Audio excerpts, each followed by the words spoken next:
And indeed, ladies and gentlemen, boys and girls, children of all ages, welcome to Brandon's World here on this Monday, June 28th, 2021. We are live here on YouTube, and man, does it feel good to be back, ladies and gentlemen. It has been over 2 months since Brandon's World has produced a live radio-like talk show. So excuse me today if I'm a little bit rusty, as I just was in that intro. But folks, I'm back. I'm here to tell you I am here to stay. If you are listening on YouTube, by the way, make sure you follow us. YouTube.com/Brandon's World.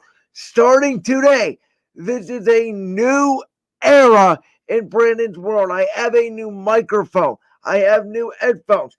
I have all the equipment here and ready. I am ready to give you guys 1 hour of my best takes in sports, at least Monday through Friday, when we get through the rest of the NBA playoffs, which of course I'm going to get to in a minute. However, something different that this show is going to be doing is after the NBA playoffs, and I will talk about this more down the road. But look for us to potentially go Monday through Sunday.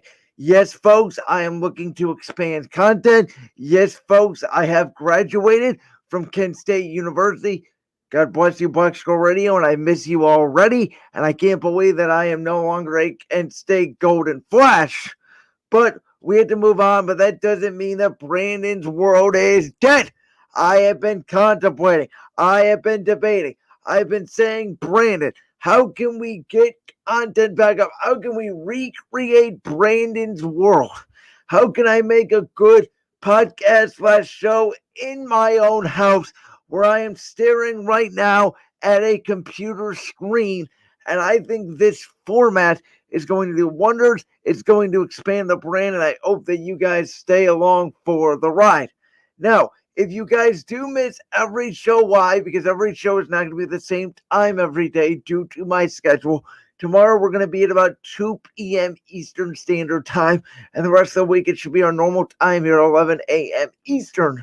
But if you do miss the show, you can always check us out on Anchor, Apple Podcasts, Spotify, Google Play, wherever you do get your podcast. Of course, if you do listen on Anchor, this is sponsored by Anchor. It is my favorite place to do a podcast, as you guys heard in the opening of today's show. But without further ado, it has been a rough minute, and folks, I can't wait any longer to talk about this. So let's get right into the NBA playoffs. And by the way, if you are listening on Anchor and you do hear that little clicking noise, that is my mouse. That means I am moving things around. That means I'm switching between tabs on my computer. Of course, we are all doing this remotely. But of course, I'm not in a studio anymore, as I've already said.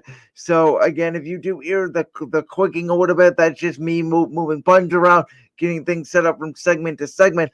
And you know, let's just dive into it here. Let's dive into the NBA playoffs. And if you guys were listening to me back in February, on blacksquirrelradio.com, I had said specifically that I thought the NBA Finals matchup this year was a no-doubter.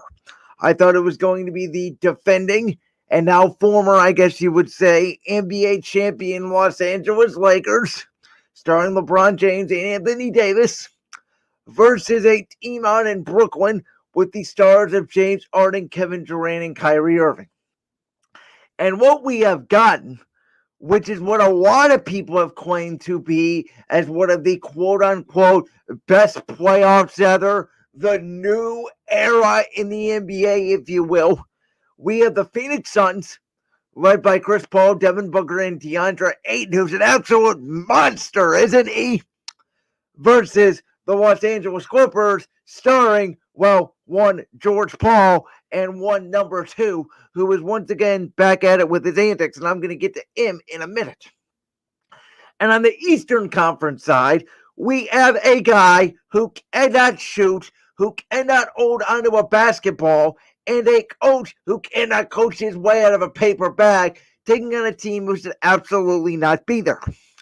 So while the semifinals were great, and while I admit most of these Suns Clippers Western Conference Finals has been entertaining, I want to get this off my chest. There is a narrative out there that, oh, LeBron James is done, and the Lakers stink, and the Suns were going to beat them anyways, and this is the new era of the NBA, and everybody knew this was going to happen. Folks, stop kidding yourself. Read the room. This is what actually happened this year in the NBA playoffs. Let's take a nosedive into it. You had the number 7 seed Los Angeles Lakers, who before LeBron James and Anthony Davis got hurt, they were the number 2. Let me repeat that, the number 2 seed in the Western Conference, taking on the Phoenix Suns, who at the time were splitting with the Lakers and the Jazz and the Clippers and Dallas, and they were all fighting for the 1, the 2, the 3, the 4. Don't get me wrong. The Suns are a good basketball team. They are very well coached. Monty Williams is a great coach. I wanted the Sixers, if they were going to fire Brett Brown, which, by the way, I advocated for them not to. I advocated for them not to hire Doc Rivers, by the way. You see how that worked out, don't you, Philly? I wanted Monty Williams to get that job. Monty Williams is a great coach. They went out, and general manager James Jones, who was a former NBA player, tough guy, won a lot of rings, spent time with LeBron in Miami and in Cleveland, knows how to win games, went out and said, we have a superstar here in Devin Booker that no one really knows about. We have a stud here in DeAndre Ayton who's going to arrive this season. We have a bunch of good role players. We have Jay Crowder. We have Darius Saric. We have Cameron Payne. But we need that one veteran, that one really good leadership. We went 8-0 in the bubble. We need to capitalize on that. We need one more really good player. And he went out and got Chris Paul. And Chris Paul's history has always been wherever he goes. It doesn't matter if it's New Orleans. It doesn't matter if it's the Clippers. It doesn't matter if it's the Rockets. It doesn't matter if it's the Thunder. And now it doesn't matter if it's the Suns. Wherever Chris Paul goes, and by the way, he's in the Western Conference, the tougher conference, his teams get better. And so great move by James Jones, but don't kid yourself, folks. The Phoenix Suns were down 2-1 to the Los Angeles Lakers. And it was game 4 in LA, in the Staples Center. Series teetering. The Lakers had momentum in the ball game. And then what happens? Well, run on schedule. What happens every year besides last year because we had a weird bubble situation due to the pandemic? Anthony Davis gets hurt. And LeBron, who now we don't know, and I will admit this publicly, I don't know anymore if LeBron James can carry a bag of beans like he did the 2007 Cavs and the 2018 Cavs to the NBA Finals. And what we saw is when LeBron and AD were both out, the Lakers were a bag of beans. So at this point, LeBron, who's still coming off an ankle injury, has the Suns down 2-1. Anthony Davis gets hurt. Series completely changes. From that moment on, the minute Anthony Davis got hurt, the series completely changed. The Lakers never got momentum back. The Suns ran them out of the gym. Boom. There you go. The next round. Now, the Nuggets were not as good as the Suns. They were not, especially without Jamal Murray. But they get a break that Denver didn't have Jamal Murray. Phoenix, boom, Queens house, they're done. Fast forward to this series. Now, the Clippers, who always have to do it the hardest way, obviously went 7 games with the Dallas Mavericks. Then they take on Utah. Utah, I told you all year, was a fake number 1 seed. They weren't a real number 1 seed. They're about a 4 or 5 seed. I don't think Donovan Mitchell is a superstar yet. I think he is a star. So there you go. The Clippers beat him even without number 2. And that shows Utah's got some real problems, in my opinion, which I always said they had some real problems. But you get to this series, and the Clippers, after, what was it? Or excuse me, game 4 in the Utah series, number 2 goes down.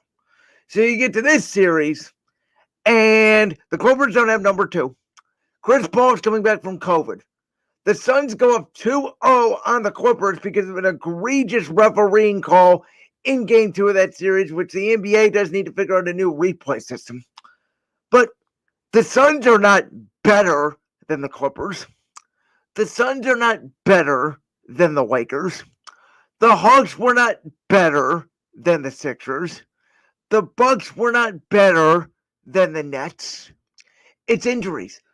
The Raptors were not better than Philadelphia in 2019. Now, they were better than Milwaukee, I will give you that. But they were not better than Golden State. You have got to be kidding me. That's why I never gave number 2, and I'm calling him number 2, not whatever his name is, because he doesn't have a name. He's a robot. The robot is broken right now. He needs his parts fixed. I'm going to get to him in a second. But the Raptors were not better than that Golden State team, folks. Klay Thompson goes down, and Kevin Durant goes down. Then you have Kawhi Leonard versus Steph Curry, as I like to call him number 2. What happens? The Raptors win because they have more depth. They have better role players because Golden State spent all their money in stars. What happened with the Brooklyn and Milwaukee series? Oh, Brandon, Milwaukee's just better. Here comes Giannis. Here comes Chris Middleton. No, they're not better, folks.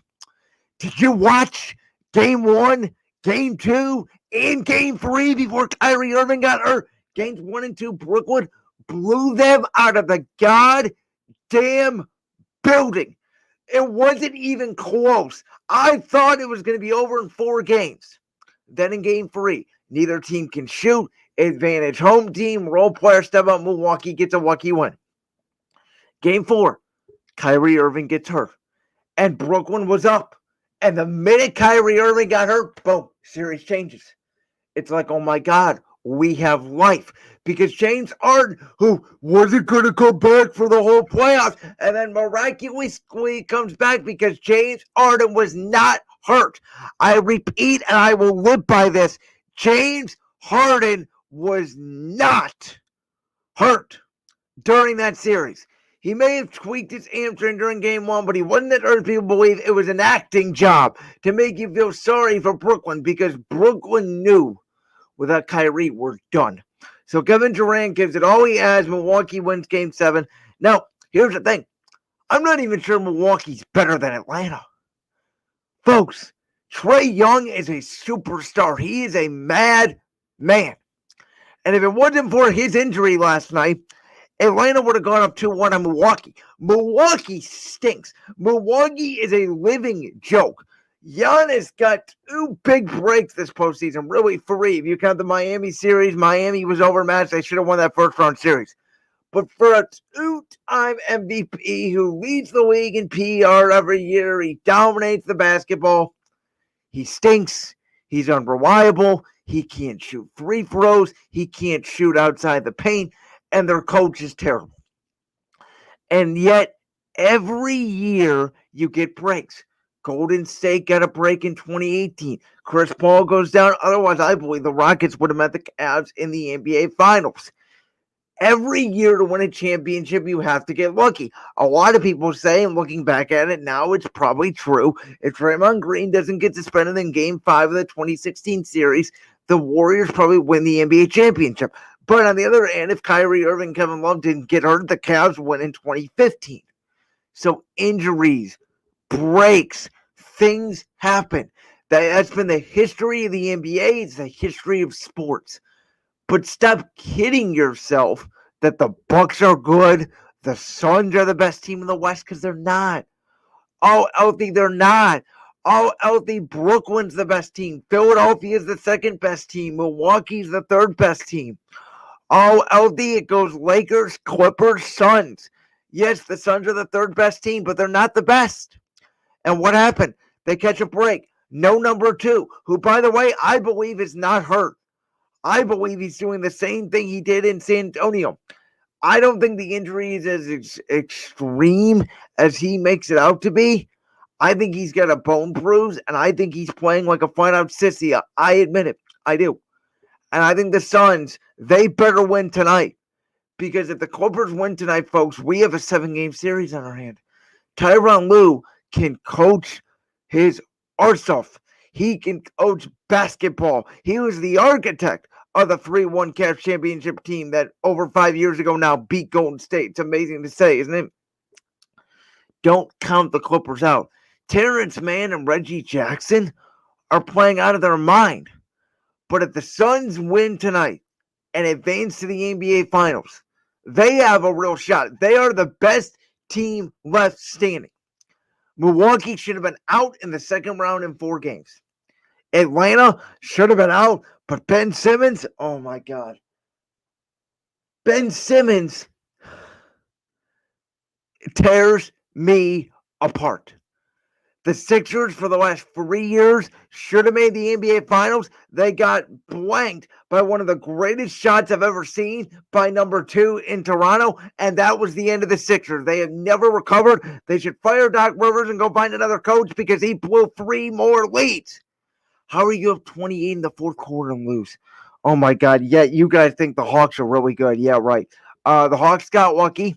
They may be better than Milwaukee because I think both these Eastern Conference teams stink. I think the Western Conference Finals is the NBA Finals. I think the NBA Finals is going to be short, 5 games. I see the Suns beating Milwaukee in 5. Giannis isn't that guy. Up until last night, I thought Atlanta was going to win in 5 games. Trae Young gets hurt, steps on the referee's foot, freak accident. But you know what? Look. And the super highway heaven is open for Giannis Antetokounmpo, a stat nerd, the internet nerd, the guy everybody loves, scores 30 a game, can't shoot, but he scores 30 a game. I wish Ben Simmons could do that. Man, don't you wish Ben Simmons could do that?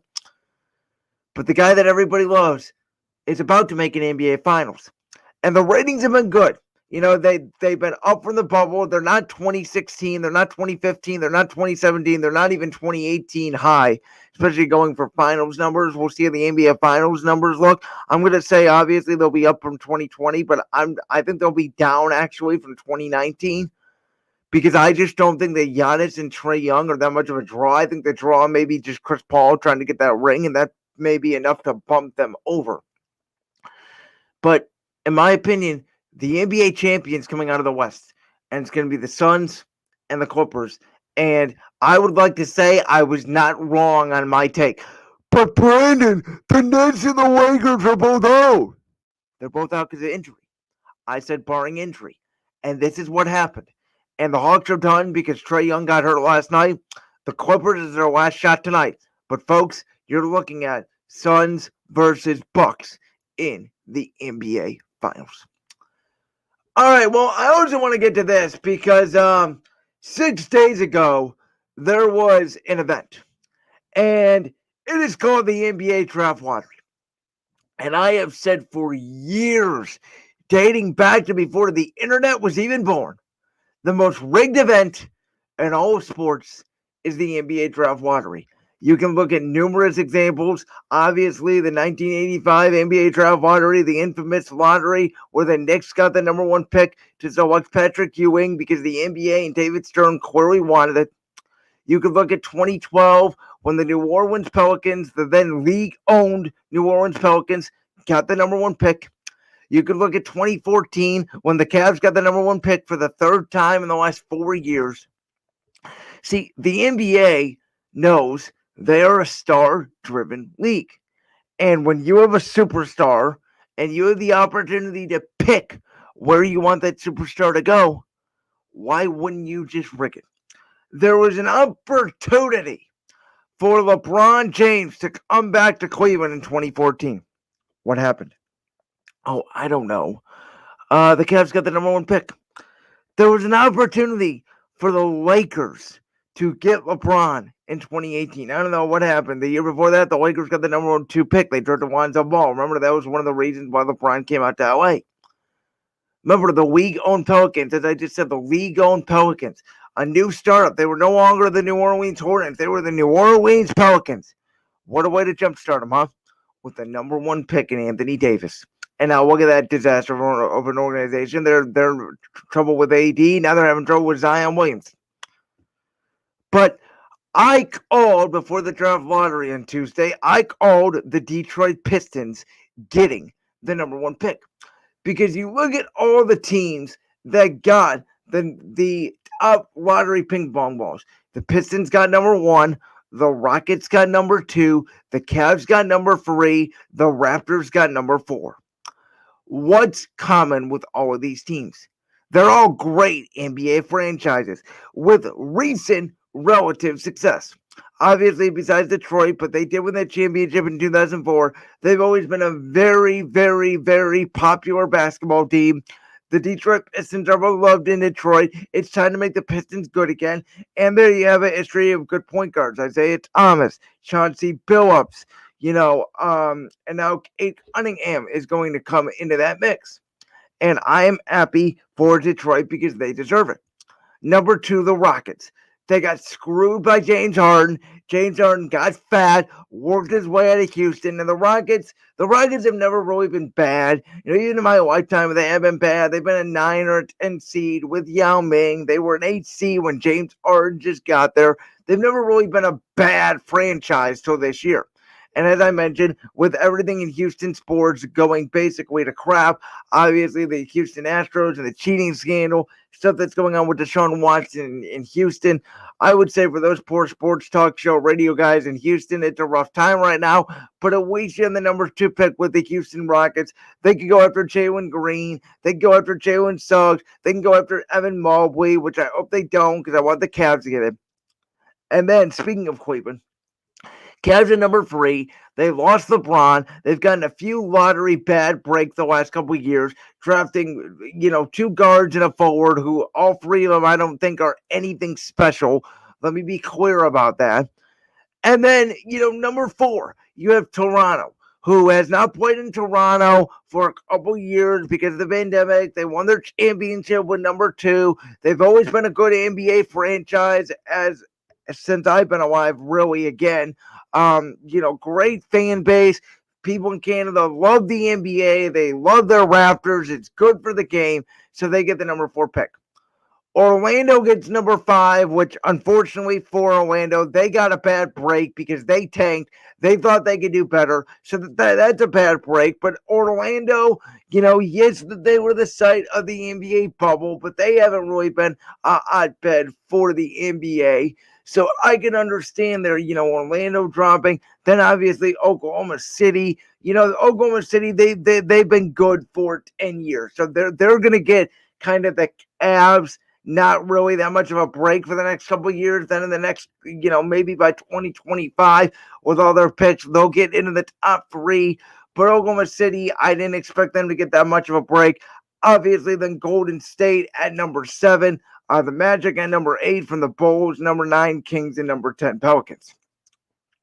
If you take a look at the draft board, we know, as I mentioned, Kate Cunningham is going number 1. The interesting thing is going to be at number 2, what do the Houston Rockets do? Do they take Jalen Green, who did not go to college? He's played in the G League. A lot of people like his ceiling. A lot of people think, he's played against NBA bodies already. That benefits him. Do they take Jalen Suggs, the guard from Gonzaga, who had a magical season, who I don't really think is all that special personally, but a lot of people do like him. I don't think he's going to be that good.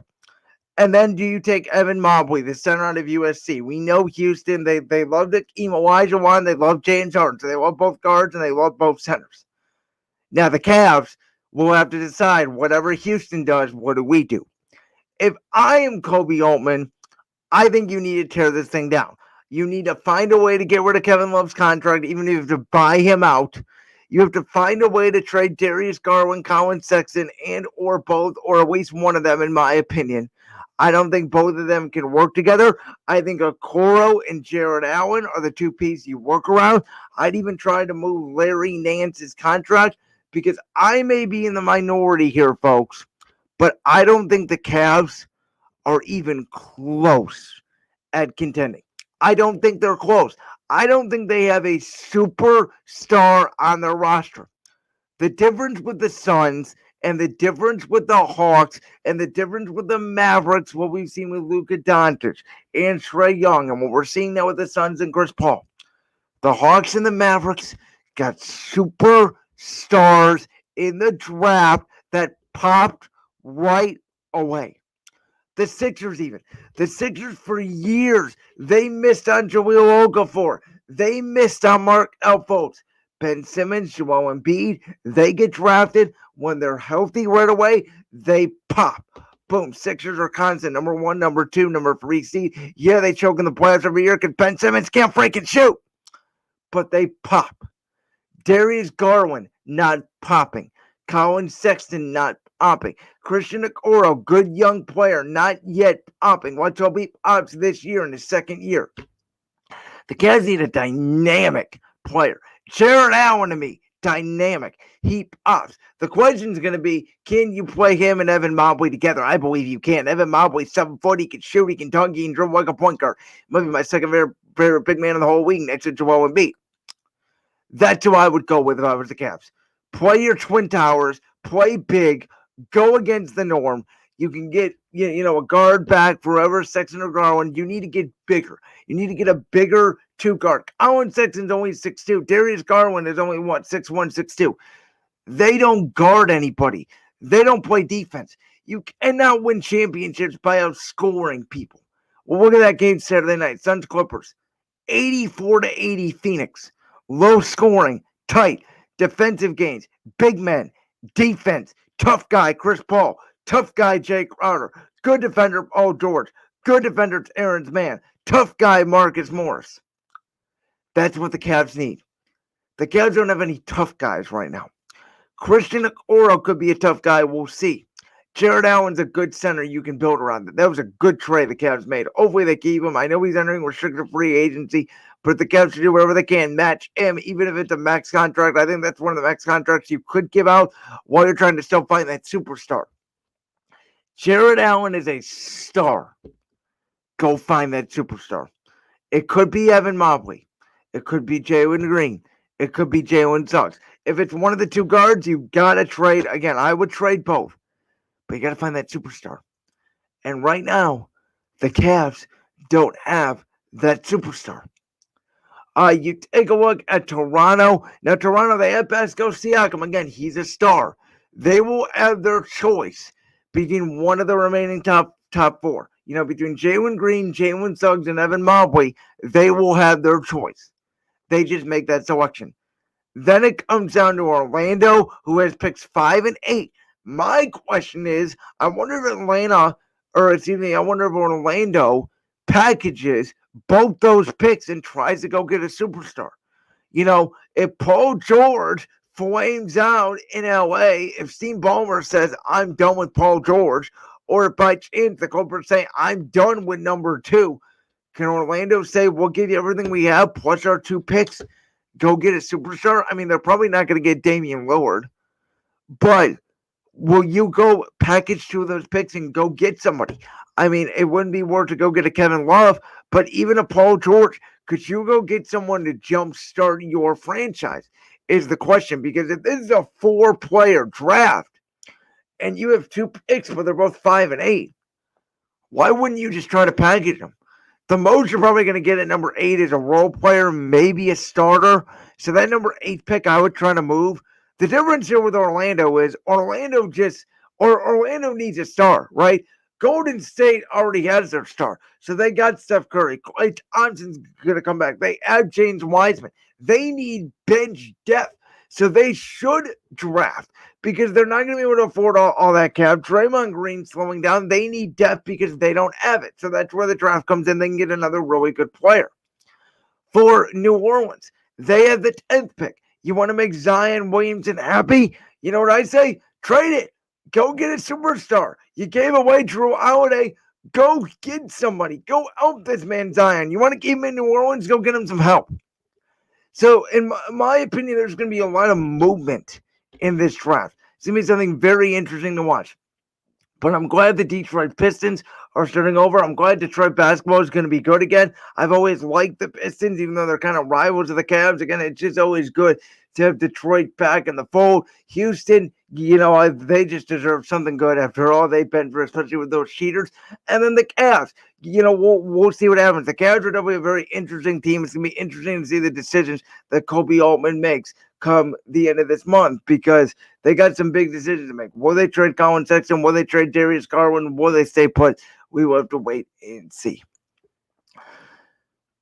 And folks, unfortunate news yesterday. Um, Obviously, I'm not going to show the graphic, but it was unfortunate. What happened to Josh Naylor? I have no words what to say, and in my opinion, the Cleveland Indians need to do something fast.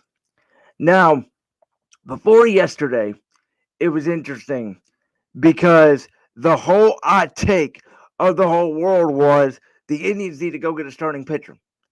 And my take was, where the hell are you going to find one unless you convince Baltimore to trade you out and Plutko for cash? You're not going to find one. Teams that are contenders, teams that are not contenders, they're just not going to give away starting pitchers right before the deadline. They're going to wait another month. And the Indians, who supposedly have the best depth, even in AAA at the starting rotation, they don't because they're trying to work in guys. I mean, this is unbelievable. Aaron Savali goes down. Zach Plesac goes down. Shane Bieber goes down. JC Mejia skips freaking AA and AAA and goes from single A to the MLB. Cal Quantrill, it looks like the only viable pitcher in the rotation. Henches skips AAA. Eli Morgan, for the most part, skips AAA. Tristan McKenzie skips AAA last year. I mean, the Indians are just they're trying to find pitchers, and these guys are too young. But you got to ride the hot hand now. You got to just find a way to make it through. Hope your starting pitching gets back. Hope Plesac gets back. Hope Bieber gets back. Hope Savali gets back. And just weather that storm. Because you got to go find an outfield bat now. Because I'm telling you right now, I believe Josh Naylor's done not only for the end of this year, but next year as well. And it's unfortunate because the minute we traded for Naylor, first time I saw that guy, I love him. He plays like a hockey player in a baseball field. I know they were switching back and forth with him. Last year he was playing left field. This year he's playing right field and first base. And I believe they finally found him in right field. Now that Bobby Bradley's majority taking over first base with a little bit of duty here and there from Yu Chang, and Owen Miller was there for a little bit before he got sent down again. But I mean, it's just so unfortunate. This team cannot catch a break. And again, Eddie Rosario will not be here next year. He's on a one-year deal. Bradley Zimmer seems to be the only center fielder they got right now because Harold Ramirez isn't really a center fielder. He's more of a corner outfielder. Jordan Luplow is more of a corner outfielder. I know he's played some center field, but he's more of a corner outfielder, and he's not ready to be back yet. Franmil Reyes can't play anything but the corner outfield. He's obviously not a center fielder. He's more of a DH. So the Indians, and don't even get me started on Oscar Mercado. I wouldn't even consider him. Daniel Johnson, they may try to work in center field. I mean, Nolan Jones, the highly rated number one prospect in the organization, they've been trying him out in left field to see if he could play some outfield. They're stuck. They are legitimately stuck. And they need to go get, in my opinion, Joey Gallo from Texas. Now, there are other options, but it is reasonable, in my opinion, to suspect that Joey Gallo is a reasonable target for them. He's on the Rangers. You give him some prospects. The Rangers aren't going anywhere, and the Indians need outfield help, and he's a power bat. That's what Gallo is. He's a left-handed power bat, a much-needed power bat in the lineup. That's who the Indians should go get. It's that simple. But I have up here on the screen, if you're listening and watching here on YouTube, is this Francona's best managing job in Cleveland. And with all the injuries, with everything happening with the Indians this year, did you know the Indians are 8 games above 500? The Indians are only 2.5 games out of first place in the AL Central. With everything that's going on, and pitching is the name of the game, and they don't have any. They're 16th right now in ERA. They are below average in ERA in the American League, and they are 8 games above 500. Now, the question is the AL Central just bad? Are the White Sox not that good of a team? Are the Astros, the A's, the Rays, the Red Sox, the Blue Jays, the Yankees, are they just all better than the White Sox? Or are the Indians really overachieving? Are they really that good? And we are about to find out because this July schedule for the Indians, folks, is absolutely brutal. The Indians in July will take on the Houston Astros 7 times. The first here in this month, July 1st through July 4th, and then get them again in Houston at the end of the month. They take on the Rays 7 times. They take on the Royals for 4 right before the All-Star break, and then after the All-Star break, they get Oakland, they get St. Louis, and they get the White Sox, as well as, again, as I mentioned, the Astros and Rays again. As of Sunday, the Indians' opponents in July have a record of 1,097 and 829. That is a .756 winning percentage. That means they've won 75% of their games. They only face one team below 500, and that's the Royals. Everybody else, they face 2 teams below 500, the Royals and the Cardinals. But the Cardinals are near 500, and everybody else is competing for the best records in baseball. Houston, Tampa, Oakland, Chicago, all stacked right there, a game or 2 back of each other for the best records, at least in the American League. And we know what St. Louis did. We saw what they did to J.C. May in that game. Boy, the Indians didn't even look close in that one game. So that's the question for the Indians. What do? You have a tough stretch in July. You gotta hope Franmil Reyes comes back hitting strong. You gotta hope Roberto Perez gives you some life at the plate. You gotta hope these guys that come back give you some hitting. Because amid Rosario and Jose Ramirez and Cesar Hernandez, the top of the lineup, they can't carry you for the whole year. And that's what's happening right now for the Indians. They are in trouble. Yes, they are 8 games above 500, but they just lost one of their best outfielders. They don't have a lot of outfield depth. It's the weakest, the most lacking part in the organization, in the minors, is in the outfield.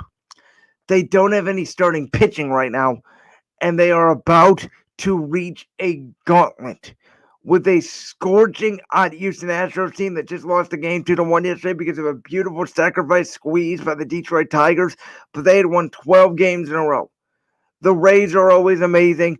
Oakland's good every year. The Cardinals, even though they're 3 games under 500, they're always the St. Louis Cardinals. They're always a better second half team. The Indians get them in Cleveland for 2 after the All-Star break. And you just got to hope. Bieber, Savali, Plesac, can we get you back, and can we get one outfield bat? I predicted the Indians to win 85 to 90 games in my spring training predictions. A lot of people laughed at me. Early on, it looked like I was right. The Indians, if they lose these next 8 games and go 41 and 41 halfway through, they'd be on pace to go 81 and 81. So right now they're on pace to win 88, 89 ball games. So I'd be right on target. Again, I predicted somewhere between 85 and 90. Will that be enough to make the playoffs? I don't know. We're about to find out. The American League is like the West of the MLB. It's very tough. It's a lot tougher than the National League. The 3 best teams of the National League are all in the same division. The NL East and the NL Central are beating up on each other. That's not the way it is. In the American League East, it's pretty much down to the Red Sox, Rays, and Yankees. Toronto's in there, but they're not really in contention. Baltimore stinks. The AL Central is down to the Indians and the White Sox, and the AL West is down to the A's and the Astros. That's it. It's not like the National League where there's 4 teams fighting for one division spot.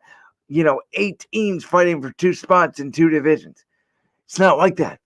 So the Indians better buckle up because it might be a long July. I hope I'm wrong. I hope this team can get back on track. I'm going to 2 games in July. Looks like I'll be going to the July 3rd game against Houston and the July 9th game against Kansas City. So I'm hoping to see 2 wins. My track record's really good. I believe I'm like 17 and 4 or something like that at Indians games. Yes, I'm that good. Yes, I give them that good luck. But we will see. This is a rough spot. But to answer my original question, if Francona can pull this off and the Indians can get to the playoffs, yes, they are. And I mean, yes, they are one of the best teams in baseball this year. They'd be a great story. And yes, this is one of Francona's best managing jobs. All right, well, the foreign substance issue, I want to get to that really quickly before we take a quick break. I just want to say this is a public service announcement to Rob Manfred. Please stop changing the rules, Rob. No one likes you. Your own players don't like you. Your own owner doesn't like you. Just stop. Oh my goodness. I'm a big fan of 2.5 Men. One of the episodes, season 6, the final episode, season 6, I believe it's season 6, episode 22. The episode title was called Baseball Was Better with Steroids.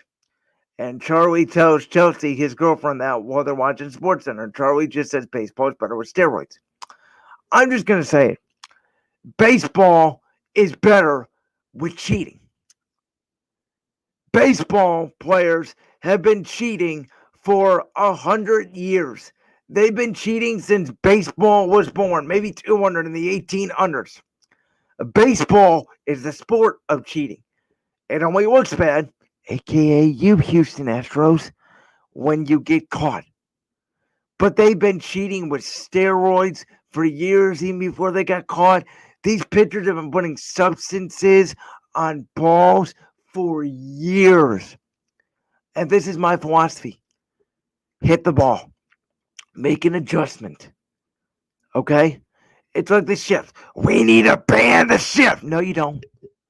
Lay a bunt. If you're a lefty, lay a bunt down the third base line. If you're a righty, lay a bunt down the first base line or slap it the other way. It's called going the other way with the ball. Don't pull the baseball and they'll no longer shift on you. Oh, Brandon, it's not that simple. I understand that. But we can't ban rules because some people can and some people can't. If you're not smart enough to use a substance, that's on you, in my opinion, in baseball. These pitchers have been using it for years. Now, during every half inning, they're going to check the ball. What is this radical change about? What's it about, Rob? You want to create tension? You want to create controversy? This is making bad look for the game. When a pitcher pulls his freaking pants down, it is bad for the game of baseball, Mr. Manfred. Not good. Bad. Now, I understand it if you wanted to say before the season or after this season. Hey, guys, listen. We're going to change the rules. You can no longer use substances. Well, that's a problem. You have to use substances, in my opinion, because you see all these injuries now because you can't get grip on the baseball because the ball is so dry. You could say, here's a list of substances you can use. Here's a list you can't use. And then after the baseball season, we're going to check and, we'll do all this stuff before every inning next year. That's fine. Not during the season. It causes nothing but headaches for umpires, managers, players. Everybody's confused. Nobody knows what's going on. It's a mess. And all because Rob Manfred wants to controversy and change the game. Baseball is America's pastime. At least it was. Now people my generation believe it is football. Because of these changes that Manfred makes, it's not helping the game. Rob, it's not your fault. Young people are on their phones. They're on their phones during football games. They're on their phones 24 hours a day. How about you market your stars? There's this right fielder in Washington, Soto. I never heard of him before I started playing MLB The Show. That's how good you do at marketing, Rob Manfred. So stop worrying about change. We got to make everything right. We got to get more fans. You want to get more fans in baseball? These no-hitters have been entertaining, in my opinion. 2-1 games, substances. The most dramatic baseball games are the ones where it's a one-run game, whether it's 9-8 or 2-1. It really doesn't matter, but in my opinion, it's more telling when it's 2-1 because you can't get ahead. It's like the more anticipating of a basketball game when it's 82-80 rather than 110 to 108 because no team can hit a shot, and if you hit a shot, you're more than likely going to win a game. It's like a baseball game. If it's 1-1 at the top of the ninth, you get one hit, you're more than likely going to win the game. Or if it's a 9-8 game, both teams are hitting, you're more than likely just going to lose the game. It's going to be a crazy ball game because you're going to score 10, 11 runs. That's what makes baseball fun. Sitting there in a hot summer fun, family night, dollar dog, Sunday afternoon, kids running around the bases, a good old ball game. Not robot umpires, not checking for substances, not 7-inning doubleheaders, not the runner on second base to start the 10th inning. So the game actually, in my opinion, goes a little bit longer because it should be a lot easier than it is to score that runner from second base. None of that. Just a good old-fashioned ball game. Stop trying to make changes. Redo the foreign substance policy at the end of the year. Let this year go, and let's figure out in the offseason. Because right now, this is a mess. The Seattle pitcher just got caught yesterday. But you can't expect somebody to come in one day. You can't expect a boss one day to come in and say, hey, guys, guess what? For 20 years, we've used Windows computers. Today, we're going to be using Macs. And no one's going to know how to use them because you've been using Windows all your life. There's different controls, Windows and Macs. You're going to be like, what the hell is this? That's what Rob Manfred's done. For 50 years, some things are okay. Next day, they're not okay. How are we supposed to adjust? Well, you shouldn't have been doing it. Well, no one told me I couldn't. And that is the bottom line. It's an unwritten rule. I understand it. But now it is a rule. And because it is a rule, you need to figure it out and you need to completely change this and get this fixed in the offseason. It's going to be even more of a disaster for you and your sport, which is now basically losing marketing to hockey, which is really, really sad. All right, well, I'm going to take a quick break because coming up next to end our show today, folks, we're going to be playing Buy, Sell, or Hold on young NBA stars, young NBA players, and young NBA players who I think in stock market terms, they're either going up, they're going down, or will they stay right where they're at? Find out next. You're listening live to the return of Brandon's World.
And indeed, ladies and gentlemen, it is time to play buy, sell, or hold. Yes, as I mentioned, I have 10 young NBA players that I'm going to determine what their stock will be going forward for the next 5 or 10 years.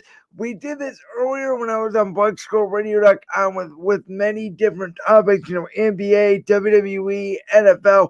Well, today to end our show, we're just going to do young NBA players. If you guys enjoy the new format, let me know again. We'll be coming to you guys every day this week. It's been, in my opinion, a good start to the return of Brand's World. Without further ado, let's get started with Trae Young. Yes, folks, I am going to be buying me some Trae Young stock. Listen, I don't like that he shoots inefficiently from the 3-point line. Hold up, Brandon. What are you saying he shoots inefficiently from the 3-point line? What I'm saying is, Trae, stop shooting from half court, start shooting from 3. Reminds me a lot of Steph Curry doing the shimmy, doing the little cockiness, which I don't love, but he's a great basketball player. And Atlanta had them up 25 to 10 last night. Atlanta want them back in the ball game. And unfortunately, now that he's hurt, as I said, or in the show, I believe that series is over. Milwaukee's going to make it to the NBA Finals, unfortunately, again. And I'm about to get to that star of Milwaukee in a second. But yes, I am all in on Trae Young. I think he's going to be a superstar. I am buying me some more Trae Young stock. All right, what about Giannis Antetokounmpo? Yes, I'm going to be holding Giannis' stock. I'm not buying it. I'm not selling it. I am holding it. I know a lot of people want to buy it because he's in the Eastern Conference Finals. He's a 2-time MVP, and he's a player of NZ rating prince. I have not bought Giannis for the last 2 years. He can't shoot outside of a dunk. He can't make free throws. His free throw routine, he should get a lane violation every time. I don't believe he's clutch, and I believe he got the luckiest breaks in the world besides number 2 from 2019 this season. I believe that Giannis Antetokounmpo got a break when Kyrie Irving went down, and he just got a break last night when Trae Young went down. That's the reason why the Bucks are going to be in the NBA Finals. They're not better than Brooklyn. As I said earlier in the show, do not get this straight, okay? The Suns were not better than the Lakers. They're not even better than the Clippers. Milwaukee's not better than Brooklyn. Atlanta wasn't better than Philly. Things happen. Weird things happen. And that's why. It's not who's the best team in the playoffs. It's who is the healthiest team. And right now, the two healthiest teams are Milwaukee and Phoenix. And that's why we're going to get them in the NBA Finals.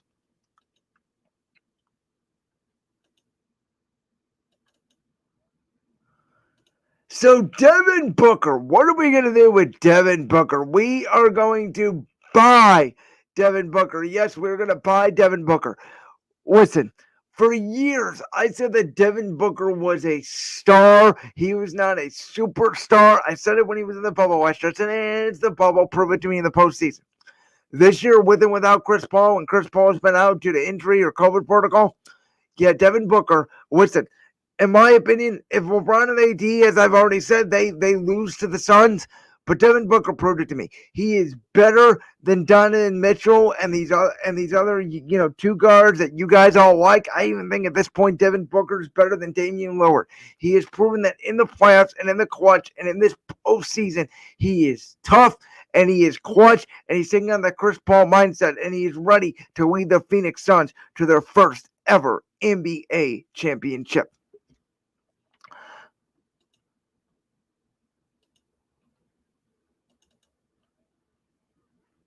Luka Doncic, I am buying. Now, a couple years ago, I said I thought Jason Tatum was the next superstar of the week. I watched him in Boston. I said, that dude can score. I said, don't give me Luka Doncic. Don't give me Devin Booker. Don't give me Donovan Mitchell. Don't give me all these young kids. Give me Jason Tatum. Yeah, I think I was wrong on that because Luka Doncic single-handedly carried the Mavericks to a 7-game series. Now, they should have won that series against the Clippers. The Clippers should be out of the playoffs. Dallas wasn't even better than the Clippers. They were just, more talented. And the Clippers almost folded again because number 2 and Paul George choking down the stretch. But Luka did not have enough help, and that is the difference. But I am buying my Luka Doncic stock. Yes, he is a star.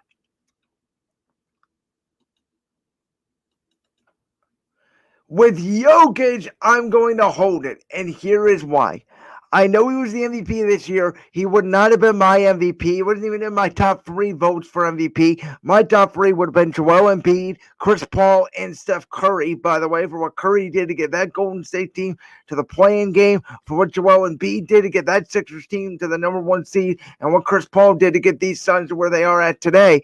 Jokic, the Nuggets were the 3 seed. I realize he played every game. I realize he had good stats, but he just never comes up big in the postseason. He reminds me a lot of Giannis, where he doesn't have that dog in him, and that's why I'm holding that stock, where it's like he needs Jamal Murray to come with him because Jamal Murray has that dog in him. Jokic may be the best player, but most valuable on that team may actually be Jamal Murray. How are you the MVP and you get swept by the Suns? I just don't understand that. Oh boy, here we go. What are we gonna do with Ben Simmons? Yeah, Ben, I've defended you for 5 years. I'm done defending you, Ben Simmons. It is time to sell all my stock on Ben Simmons. Listen, it's taken him 5 years and he still can't shoot. He's been in the league since 2016 and he hasn't worked on his jump shot. Sorry, I'm done. I can't help a very talented kid that doesn't want help. That's it, I'm done. Joel Embiid. What I am doing with Joel Embiid is the complete opposite of Ben Simmons. I am all in on Joel Embiid. I have said for years, I have pounded whatever desk I'm at, whether I'm at this desk right near my home or whether I'm at the Black Squirrel Radio desk. I have pounded the desk. Ben Simmons and Joel Embiid could win a championship together, but they both had to be healthy, and the best player on the court is Joel Embiid. It is not Ben Simmons, and if you have to trade one, you trade Ben. You don't trade Joel Embiid.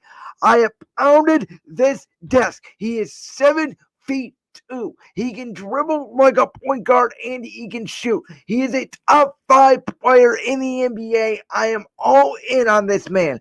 Get him some better help. Get him a better coach.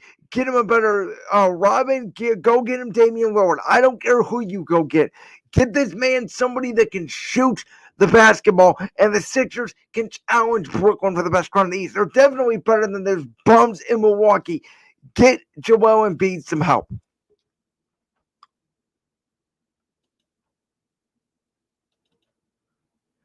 All right, so I already mentioned it with Jason Tatum, but I'm going to be holding it with Jason Tatum.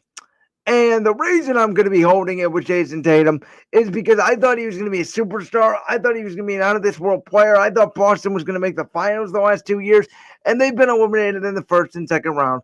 It's not Tatum's fault. He's had some injuries. Obviously, Boston was no match for Brooklyn. Obviously, no Kemba Walker, no Jaylen Brown. They were all beat up. But Jason Tatum, yes, he can score the basketball, but again, he reminds me now a lot of Donovan Mitchell. Good score. That's what Devin Booker was to me for a lot of years. Great score. I don't really care. You got to win playoff series. You got to win games. And Tatum, since that 2018 series against Cleveland in the Eastern Conference Finals, to me, has never been the same. And I'm disappointed. I thought he was going to rise into superstardom, and I was wrong on that. Ja Morant. Yes, I am buying me some Ja Morant stock. I thought Zion Williamson was going to be the best player in that 2019 draft. It's Ja Morant, folks. This dude can shoot. He can pass. He's a good leader. He got the Grizzlies, who are a terrible team, to the play-in game, got them to the playoffs, beat Steph Curry and the Golden State Warriors. That Golden State team was better than Memphis, and he got a game on Utah. This kid's ceiling is I would really build around him. I think he's going to be a superstar, and look out for Memphis. Now, Memphis has to draft one of them more because they're not going to get free agents. That's the one thing about Memphis. They're not going to get free agents. Why was that team of Rudy Gay and Zach Randolph and Mike Conley and Marcus Gasol all good? They were all mostly drafted by the Memphis Grizzlies. So the Grizzlies are going to have to draft. They have Jared Jackson. They have some pieces. but they need to get a little more around John Morant and look out because this kid is a superstar and he's going to be in Memphis for years. And in my opinion, they're going to be in contention in a couple years if this kid reaches the level I think he could reach, which is that Luka Doncic, Devin Booker, Trae Young, Joel Embiid greatness, in my opinion, status. And finally, the one and only, the number one pick in the 2019 draft, Zion Williamson. Yes, I'm going to hold it on Zion. I know you're probably shocked. I'm not going to buy Zion stocks. Here's why. We don't know what Zion's situation is in New Orleans. We don't know if Zion Williamson is going to be at New Orleans. We don't know what they're going to do to bring him back. New Orleans is obviously, as I mentioned earlier, handled AD poorly. Now they're handling Zion poorly. But Zion, you got to make the playoffs, man. I mean, if you're the next big thing in the NBA, if you're the next superstar, you got to get this team to the playoffs like LeBron did. You know, if you're the next LeBron, if you're the next big guy, you're the next face of the week, KD, Jordan, Kobe, whoever, you got to get this team to the playoffs. John Morant got his team to the playoffs. Why can't you? Zion's also got more injury history. I'm worried about the weight he puts on those knees. And like Joel Embiid, I'm worried about his health. But Joel Embiid, to me, right now is more talented than Zion.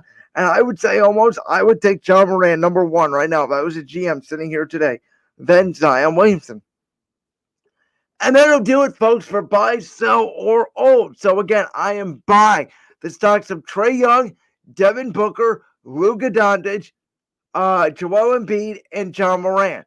I am holding on Giannis, Jason Tatum, Zion Williamson, and the Joker, and I am selling on Ben Simmons.